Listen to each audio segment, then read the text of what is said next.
fia fo ile ne fia to e fa fe lo ima ta lo fa tu le pa io lo tanto o tunu io na tulanga fa lope mai lava I maunga te tele se ia o antu I se o pito I titi fa ta lo fa antu le tanto fa soa I lungo le YouTube channel o le fa malam la maina ma le fa matalaina o le fa tuanga fa katoliko e ala lea ia na o onga malona fa tuanga ma lore so I fu manuia ai lau o maua le nei aso e taritonu le taofi ua manuia faiva matiu te o le nei vai aso ia o leo o tātou tau fai mapu mai o tātou maota malawa ia mwhapena fo ono tātou tāpena wha lea ngangai mo le aso sapa I o le li I le aso antai au ia me lea tātou wha fo I e pelebi inga ma le wha aftai le atua ono me sili wa ia whaia mo I tātou lana whanau I le wha ngalo fo I le wha tālo whantu inisi o a fie ni ngase tu ngao le tino ai maise fo I a inga o loo whea ngai ma wha anoa noanga ma lo lava le ono sai ma le wha toa ma lo le wha tua I le atua ai o le so onga le nei o le tātou wha soa mai le astona I taluai o lo tātou talatala noa ma tau wha matala le tapuai I le atua le fetala ia Yesu le whawhine Samaria o lo sa ili le antua I tangata e tapuai antu I ante ia I le nganga ma le wha maoni se ilonga la tātou te maua le au o le paipa o le ITULA o lo tātou o le ono tātou I lolo lea pe wha pe fea ono tātou tapuai I le atua o Israelu lea o tātou au auna ma whai mo tātou atua me lea ia a whai sa e mafuta ma le nawa yasu ia to e wha manatu atu ia le balo anga le perfeta Isaia nai mua le amin perfeta malaki balo anga le perfeta malaki mata mo mua le whai posfuma le tas ia le nae fetala yaile atua e te tau I tangata uma I tue whao le lalorangi. O na matu le tāpua inga I ate ia o le taulanga o le taulanga mu ia ma le taulanga o mea manongi ina ia vi I ailo na suafa ma malu siri ese. Ai o le lasa tātou talatala noa e ala mai le evangalia Ioane. Ua tere lava taimi o sauno Yesu ilona ITULA, his hour. Ia ai ono le tātou ngangana Samoa, ia o lefe sui ai, a uma o sau le tuaso, o sau le taimi, ia o le senga le nao ngangana o lo faa, li liwanga ili tuspa ia. Ma ua vea o se mea ua lusi ai, pe ua vai ai winga upu, ma ua le sao ato ai. Pe la o na ngatal tātou faa sol vasta luai, I le Ioane le mata upo e faa, alfa upo e fitu, ia si ile le lufu tasi anga ia tu lufu fa o le tala noanga Yesu ma le fafine Samaria ia a le lawa fa ata ia le fafine Samaria ina ua tala no ma Yesu fa tu Yesu e te iloa ma ua o mai fo ile aso e tau te tāpua iei I le maunga lea a mātou tāpua I Yerusalema ai ho mai la le ITULA pe tau tāpua I le maunga pe mātou tāpua I Yerusalema I le malu e le toi tau lia po ferme te tāpua iai le pawal mele mana o iei le atua o le tangata e tāpua I antu I ante I le nganga ma le wha maon ia le fon tātou lua mai le evangalia Ioane mta upo e lua I le liliwina Yesu o le vai le whaipoiponga I kana I Kalileia o le atava aia le na le na saunoa Yesu I lona tina ina ua whai antu Maria wa leise lanto waina a le tali mai Yesu o le ala una I anta e le I o ilo I tuaso mai ehawa is not yet come a le lau tato mai le evangalia Ioane mata upo e lima al fai upu luosful ma le wha ma le luosful ma le lima ma ne pa tango I whai tau wantu e moni o te whai antu I ante o tou o le whaalongo mai I la upu matari tonu I ante ia na nana awina mai au o I ante ia le ola e whaabawau e le o fo o ia i le whaamasinonga a o antu o ia mai le oti i le ola. E moni o te whaiantu i ante o tou, e o i le aso, le la o le aso le i. E o i le aso, wo o nei fo i ai, e whaalongo mai ai e wo oti i le leo o le atali o le atua, o e whaalongo ai fo i o lai i la tou. Ile vanga lia le yone mta upelua santala noa Yesu a o mai le tu waso le a o mai lo naso po lo tu waso po le taimi le oia na te saunia ma au mai le waina le lei a o mai le vanga lia a yone mta upefa o leo feta la Yesu a o mai lo tu waso le pe o mai fo le taimi le e le to ta po ai o tou tangata nu ese ile tama e ala ile monga lea ai e o mai fatasi o mai tangata i sora elu i o taia ma tangata nu ese e tapua i fatasi ai tangata uma ile tama ile anganga ma le whamau a le lahe o mai le vangalia e lima le mta upo e lima e po lufu whama lufu lima o leo fetala i e sufa mai e o mai le tu waso lea o le tangata e whaalongo i le leo le antali o le atua e o ale tangata uoti pa mai ea e toi tu mai o ia e ola o lea lava e fetala Yesu when my hour is coming whoever will listen to the voice of the Son of God he will live he will pass from death to life when you hear the voice of the Son of God e matautia le mele tala no Yesu pe tatou mafau ai mai ai le evangelia a Ioane lua salmata upo e fale o lomta upo limo o le lava e fetala Yesu mata ulo na itula lea a le fo tatou te lo le mata upo e fitu ma le valu wa leva na fia pu e le autosi upu ma la fo sayo ma wa tula fono Yesu ile taimi ona o onga wa le pu monia wa fa maina ila to o le o tele na muli ma fa longo tangata ya o onga Yesu a o le fi fa longo ila to aisea o le whaalonga o tangata i le tala noa mai a Yesu o le tangata o lo ia te ia le pule a le sia le mea tāua pe a tātou malamalama i le fionga pa ia le atua o lo tala noa Yesu i evangalia ne ye wha o lo tala noa Yesu i le malo o lo na tama na fio mai Yesu le lolangi ina ia whaailoa ia i tātou le malo lo na tama ina ia avea i tātou matangata po o siteseni o le malo lo na tama ai e tele ala me taun tātou whaia ma wha atino nei a vei tātou ma siteseni o le malo le atua a le tasi ale vanga silina tāua o le fetala Yesu o le tāpuai i le tamā i le anganga ma le wha mauni ai sea a wafo i o le atua o le anganga lava ia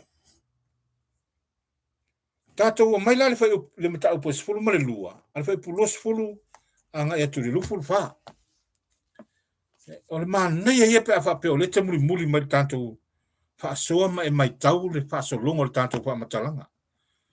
Ioane, mata apos fulu lua, pa e po lua se fulu, e le lua summa le wha. Sa ia isi tangata e leni, whaatasi ma e na wae i le tau sa maanga, i le tau sa minga e tāpuai. O i lātou ia na oane i a Filipo, o le pēti saita i Kalileia o ia. Wa lātou wole atu i ante ia, ua whape atu. Leli ie, mātou te fia fei loa i ma Yesu, ia se whangata le tātou whai tau. Mana tua o le taimi lea, o le la sauni atu le paseka. Sauni le paseka, le tausa minga le tau o le tausa minga o le paseka, le whai i sa wai lui tausanga. Ma! Ai, o le lai tau mai e Ioane, pa mai, wa le ngata o tangata iutaia na o ane ile tausa minga. A le wo ane fo i matangata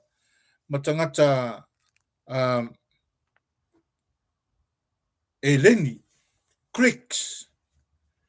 O tangata Eleni po creeks, tangata kouliki, o tangata onu ese. Ale wo ai Yerusalem fa mai na wa ina ia awai le tau saminga. Le lawo atu ni tangata ia Filipo. Watu ia Filipo ma taro sanga ye fa mole mole. Ma tau te fia felo ia Yesu. Ia se fa gola tato fa tau. O na alu ane leo Filipo wa ta wantu ia Antelea, ia Anterea. O na ta watu wai lea Anterea ma Filipo ia Yesu. Nal me wale po ngalu Filipo ta ia Anterea. O lo ye tangata o le felo ia Yesu. Ai sa tau na alu sa awa ia fai au. Pe al me masani ai. Le se mera alu e fu ia ta ia Anterea le felo ai tangata ino mai. O Yesu sa ta tau na alu sa awa Anterea. Ia Yesu ma fai loi. O le ia tangata e leni le no mal tau saminga. O le felo ai maoi. Ai o le fa pe mai ia o nga le fingo pa ia le atua ma se foi la poto o le tuspa ia. Mana tua le tu la fono fa i o taia. E le ma fai ma fa maunia se mau e tau le momoli. Pe a fai nga oi. Lai mau e le evangalia ma tai o mta upo sifuru ma le balu. Al fa ipu sifuru lima e o sifuru balu. Nai fa ma Yesu. A nga sala mai lo uso i ate oi. Ia e mua i alu ma lua tala noa ma ia ma awa i ate ia. A fa alongo wa e maua lo uso. Ale ai. Ona e alu le maabe se to tasi pe to lua. Awa o le to lua po le to tolu. E fa mausa li ele mau. La le na le nalu Filipo ia Anterea. Lanteo ia Yesu ina ia fa maunia. E moni le mele fa ia tuai. O ye tangata e leni le fefelo ia tu ia Antea. Fa golo tato fa ita. Wa tali atu Yesu ia Antea ila ua. Wa fa pe antu. Wo o mai ona po e o ai le atali o le tangata ilona mamatu. Kaufi. La sa fa fonga mai le tali Yesu ma le fe aule na mori atu. Pa mai Anterea ma Filipo Yesu. Se ye kanga ka elingi le fi felo i mai ate. Oe. Ai sau le tali. Ua ho o mai le tu aso e ho oila tali o le tangata ilona mamatu. Matua i baba ma mao ale tali mal mele mal fe auna mori atu. Sa taunu pe mesu. Ia faila e o mai kaimi hei o leo ke avangoa. Pe va pe mai. Fa tali ono sa i mai. E ono le ama me o lo fenga i mea. A le ta watu tangata eleni, a saule tali. Pe ia le kali Yesu le sa fa ia Maria, fa i ponga i kana. Mai Maria, o le isa la te uina. A saule tali Yesu, fu nai. Le ala una ia, ta ule i o lo utu waso. Vai. E makua i le ai ma se palengi ma se fetau i o nei fa matalanga. E se le ta ua le mele o tantu o iei. Fa wau, le tantu fa i tau. Pai upu e luas fulma le faa. E moni o te fai atu i ate o tou. A fai e pa o le fu o le saito ele ma palai. E tu mau pea o le mea tas. Ai a fai e pala. O na fu o tele mai ei lea. Leo fa a wauru sau noanga Yesu. A waa kiria yanga ma mao le mele kalongo ma Yesu. Ma le fe aule na watu.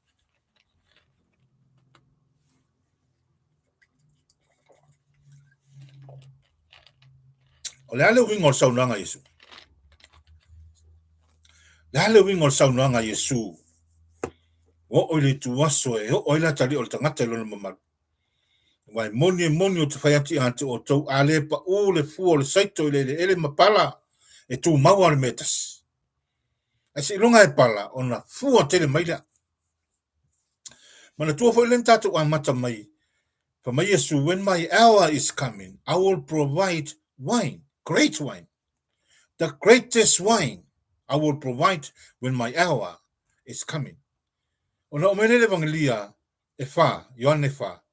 Ale mai Yesu, when my hour is coming, everyone, Greek and Gentiles and Jews, will come together and worship the Father. Despite wherever you are, and whatever color, whatever language, everyone must worship God with truth and spirit. When that hour comes, whoever hear the voice of the Son of God, he will live. And now, wo olo le sol tau samanga por tau saminga le wo atu tangata nu ese la tangata eleni ile tau samina le wo tau nu le mele na tanu esu e o mai le aso e o mai le ITULA e o mai lona taimi e o mai fa tasi tangata e tapuai le tama ile to fa ilonga ino ni tangata uma lanu mangana e o mai fa tasi le o kaungu le aso le tau samanga por la sol pasik le fa mai esu wa ho ile itu waso e ho ile atali o le tangata ilona mama la malu le tanu Yesu lona maliu le wo o mai le itu waso e ho Yesu ilona mamalu lona maliu malona toi tu wa le wo o le aso le paseka e fa alatai o ia ma sawaina ma tutu le koruse ma maliu le la o mai Yesu wo o mai le aso. Now the hour is coming that the Son of Man shall glorify. Ona fa waulo sa nanga Yesu. Pa mai ale pa u e moni o monu tfati te to. Ale pa u le fu le saito. Ye ma fa faula. O la me mo mal fu le saito. A ono le fu le saito ma pala o la me mo mai. E mo mal fala o maka. O la me fa fala o maka. O le fala o le fa feteina. Ma manga yo mele. Pa mai Yesu ale pa u le fu le saito i le pala pala ma pala i. E tu maua. Ai se longa e pala. Ona fatu a fua te le mailea. O ila le fa tau ye le fetalenga le su o le fu le saito. E fa kau ia. O ia o le fu le saito. La le mele la kupu le fu le saito. Le la pa ule le mapala. Le la matua o le palaina. Le atu momoina. Ma o le palaina. Ma fasi o tia. Ma tanu mia. Ma le la pala. Le la pala le fu le saito. Mo mai dole le o le falawa. Dal men fa le falawa le. Le falawa le na o se Yesu. Le paseka i le feafe o pito lunga. Le falawa malewa. Male waina. Le waina le na vavalo e Yesu le amatanga o tatou paso. Le banglia Yohane mta upolu. Me su a ho mele tu waso na o te saunia le waina silo na le.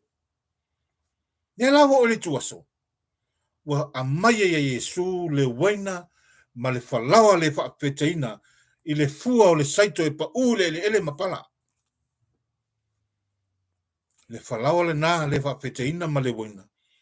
Lea na fa o ngā Yesu le po le paseka. Na ia tango iai fa pa ia tofi ma watu le no apostolo ma fetala iatu. Fetangofi o lo tino le melea. O lo tino wa fo ina atu mo oto. Ma ia oto faya le mea nei ma fa manatunga i ante au. E lo se fa manatunga lana ona mafau iai. E lo se fa manatunga na ona fai tau ma tau manatu ma metasio iai le ai. Na le upure fa tau mai ia auto fire do this. Pe ale promisi le tu le sa fai ia Israel ai kopito. Ile pa se kale na fai ai kopito. Mau ese mai Israel mai kopito. Pa mai le tua. O le fe ngainga le nei ma o tou se i ho o tau sanga amuli. Sila fia le tu e o mai le taimi e un mai le malosi o le pa se kale na. Ai fa awau le pa se kale a. Le paseka le na transforma Yesu le paseka le na. I le paseka e wha ngai o ia le tamai ma moe le pona le atua. Na wha ngai le whalawa ma le waina e ave mauna tino mauna toto. Le ngai le whapea ngā ole ngā kape i sala e lulu ma moe e kopito ma tunu o ngā vele ki ai. Le ai. Pe ta pe tunu. E o ngā mele ma. Fai mai ma whalawa ma mpōringi ma moe. I ona whamai lola ia le atua. O ngā mako le ai ma moe. Le la ai ele whalawa le mpōringa le ma moe. E represente le ma moe, le ai. O le taunu unga po le climax o le paseka le na. The Israelites, they ate the lamb. They ate. Anga le aia kaka Israelu le ma moe le ngakungu. E whea lai le kai au o whio ki umauru makua Israelu. So o le tau lunga la le paseka le whenga tuai. E ala le maa moe na apero na toto, vali ei pou mala ufa alava, o whalo tangata Israelu.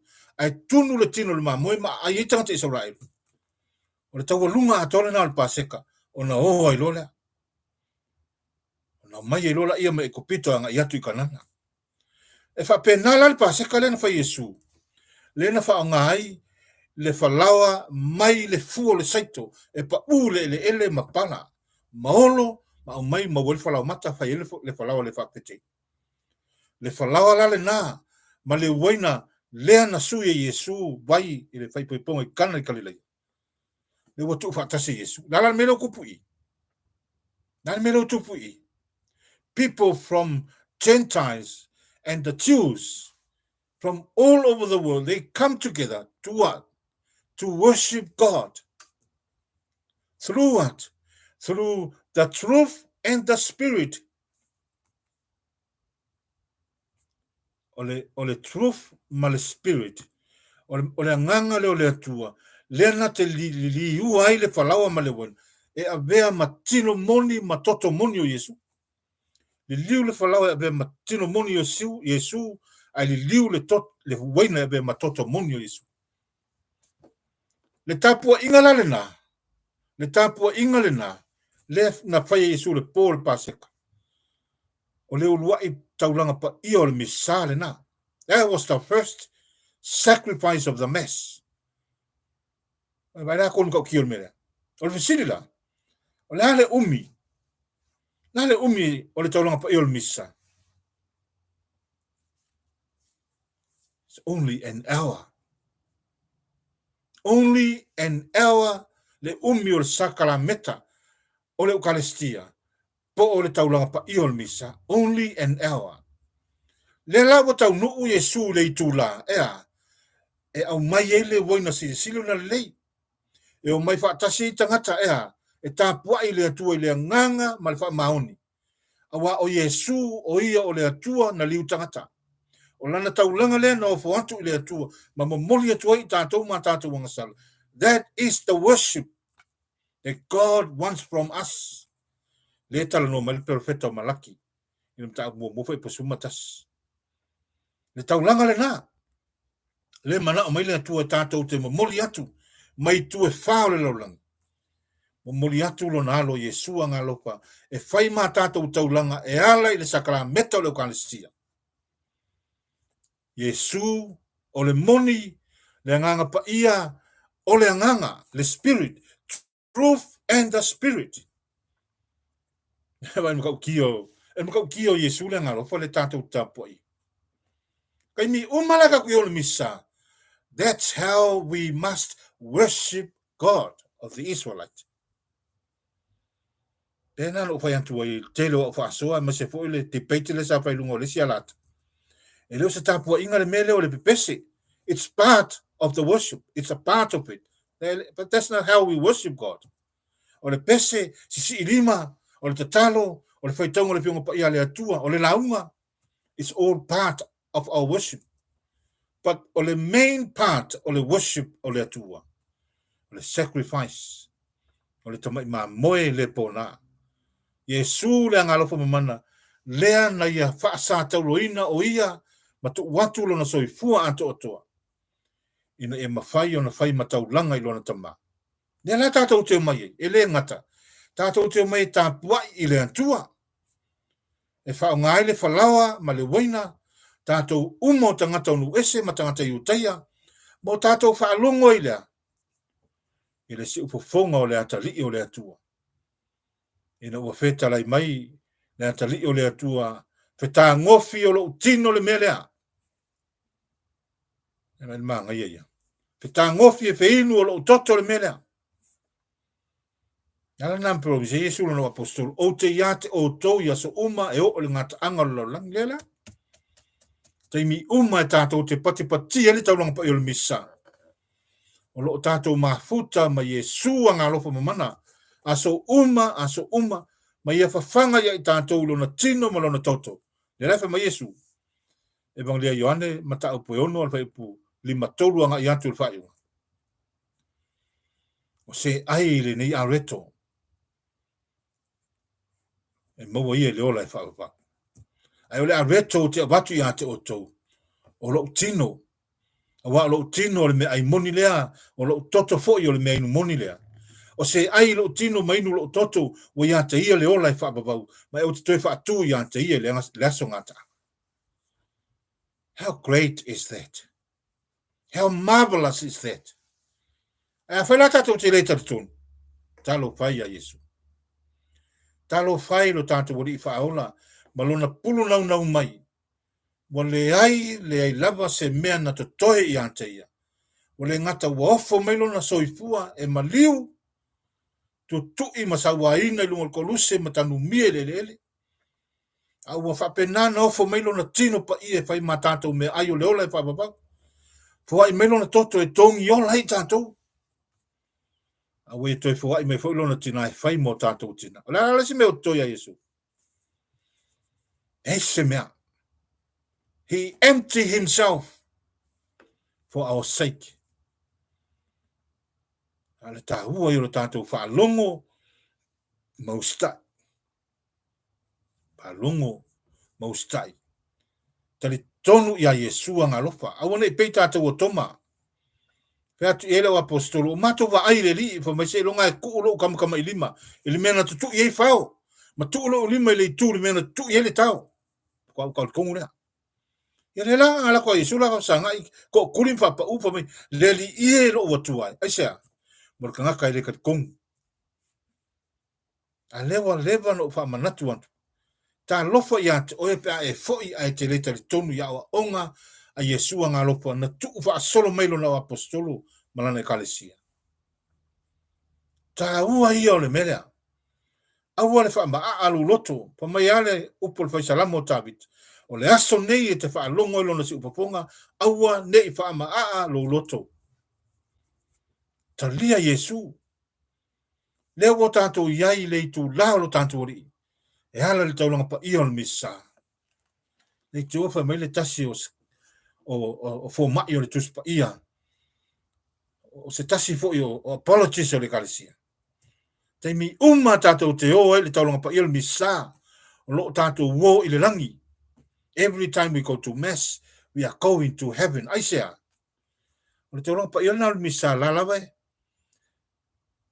Still celebrate in heaven.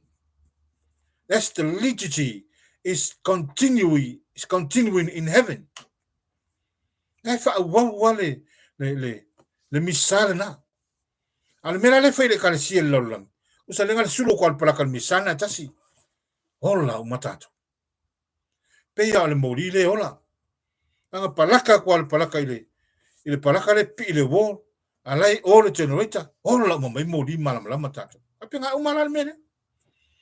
Le misale na tasi la lava e fa wau le langi malole fa wau. Le ta ole feast of the Lamb of God. Tau sama anga le tamai ma moe. Ole fai poi ponga le tamai ma moe malana mana mea. La lava e fa wau i le langi. Na le na fe so tai atu e i tatou. Pe ale palaka kuka ko le palaka. Tafe maris kala sia o le ngalopo Yesu. Tatou ai wa tasi ma au pa ia ma le wa ngelu le langi. I le tino pa ia lo tatou li i malona toto pa ia tatou pe inuai. Oh e. Nara lesi me sila tulana. What more can we ask? E sisi mea. E pawale o meo le e manao ye Yesu e tatou o lea. Tali tonu atu i ante ia. Tali tonu ilo na ngalofa wa le ei ma se mea na to toi lo tatou li. Awa ye sa saa fa auti ale uto le fai mea. Wo oi si ona tina e pele ilo na fatu. Ye le ai fai iliko o kero kaka. Talo fai.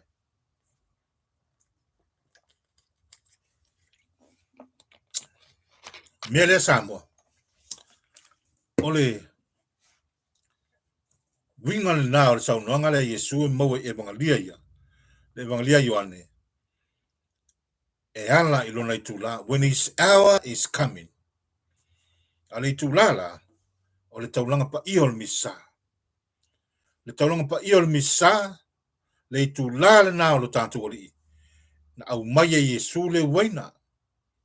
Ma o mai whaatase tangata uma e tāpuai le atua i le nganga ma le whaamaoi, e whaalongo mai tangata uma le si upafonga o le atali o le atua, ma au mai e fo Yesu, le whalawa le whaafeteina e ala i le fua le saito, e pa ui le ele ma pala o na fua mai lea, i le lau kakua ingela le, i fua o le saito, Yesu anga lofa mana.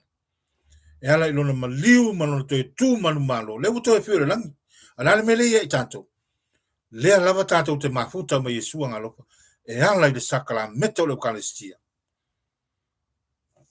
Lea lava tato te patipatia, ma osi le taulanga pa misa, ma momoli atu pea lava pea Yesu anga lofa i lona tama, mo le wha mangalo ino o tato wanga sala. A wale ngatala i le na, a le fo o te fio ma Yesu ma wha i loa mai, i le tamai te isao sangata Faustina, ma au mai ele te talo leo na ngalofa. Le tama wha ababawe, o te ofo ina atu i ante oe, le tino ma le toto, le anganga ma le tua o lo walupele, lo mato wali o Yesu Keriso, mo le tongi ola o a mato wanga sala, ma anga sala tangata uma le lo langi atu, mai. Le fo o te tapena Yesu le isi awala, e whawhai ngō fie hai ono tātou a wari taunga pa i o le misa, o kaimi uma e te lau wari le te talo lea. O lai ki a wai le taunga pa i o le misa, a wā o le taimi le tātou te a wai matutu whaatasi ma Yesu, i le misa e ala i leo staulanga o pātele. O pātele o le suiva ai o Yesu, lala nai whai ngoi pātele, o le persona Cristo, ia po le persona Christi. O pātele la, o i o Yesu wa ai mo i tātou. A o le tamai ma moele i lungo le whatawhai taulanga le whalawa ma le wai. O Yesu ang alofa le. Le lai o whatu e Yesu tangata, persona Christi. Yesu le atua e ala le whalawa ma le wai. E mo moli atu i le atua lo tātou tama, whaatasi ma i tātou uma. Le kako ki kufa kasi mpakele. Yesu ang alofa. Mo moli atu ia i lo tātou tama. Ni fa mangalo i tātou man lo langi ato. Ai maka ngō fio ngā mea. O le tāua leo la fo leo no mātou pulu nam lau. E fa ai loa mata la i le ngā lofo Yesu. Oka. Kalasia tātou te maua. Tau tia kalasia. Tātou te maua. Pe a fai tātou te taritonu. Mo tātou o mai fatas. Tātou te patipatia. Le taulanga Yesu ngā lofa. Mo tātou mo mori fatasi atu. Yesu ia lava lona tama.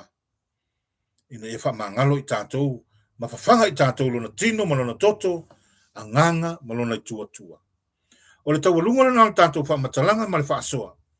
E winga i le ITULA lo tātou li. Ai o le tapuaiga moni vole na. That's the true worship, is the sacrifice of the mass. That's how we must worship God. The God of Abraham, the God of Isaac and Jacob, the God who lives and he lives forever.